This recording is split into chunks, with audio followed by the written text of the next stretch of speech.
Warning: our YouTube channel and its videos may contain scenes, language, and content that may not be appropriate for all audiences.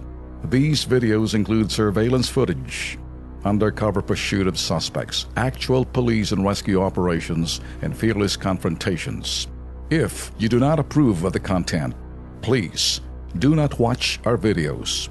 If you wish to continue, we strongly advise that you proceed with caution. Viewers' discretion is advised. Dilawan! Nag-emergency meeting, nagpapanik nga ba o nagluluto ng pag-aalsa laban sa kay administrasyon ng President Digong? Isang araw matapos mapatalsik sa pwesto sa kanilang committee, ang mga Liberal Party senators nagpatawag ng pagtitipo ng partido. Ilan sa dumalo sina dating Pangulong Noynoy Aquino, Senators Franklin Drilon, Bam Aquino. Ang venue nila, dito Romulo lang. Cafe, Closed Door Caucus. Kapihan, dito lang, malapit na Malapit sa na. atin. Ikaw tingin mo dito, bakit sa ganun? Siguro, pinag-uusapan nila kung anong mga next move nila.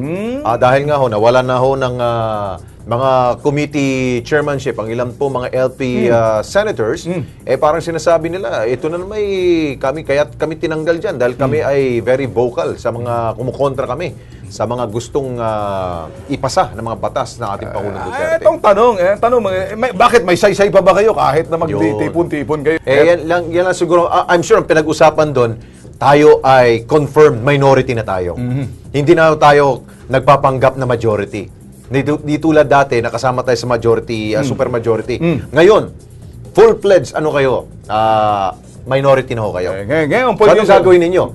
Kapag ikaw ay minority, ang lahat to ng naging minority ho, ay talagang ikaw ay isang fiscalizer. Ibig sabihin, kontra kayo ng kontra sa mga gagawin po mga batas na pinapanday ho dyan sa dalawang kapulungan po ng Kongreso. Kayo ang boss ko. Saan po kayo kumukuha ng kapal na mukha?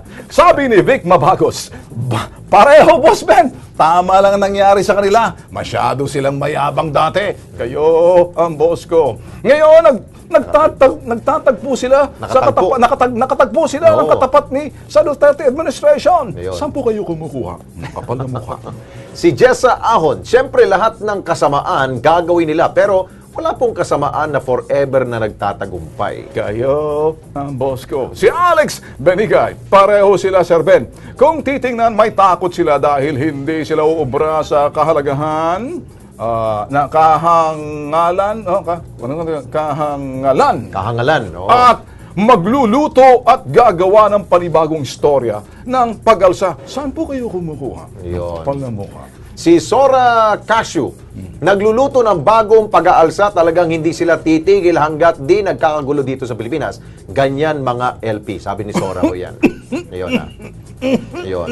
Ito na, nakakatawa nga ngayon, ito yung opposition, dating opposition po, ang nagbabantay po sa kasalukuyang administrasyon. Pero ngayon po, ang administrasyon, binabantay ang opposition ngayon kung anong mga plano ho nila. Ngayon, pwede nang sabihin bantay pare. Pero gusto ko marinig sila, kayo ang boss ko.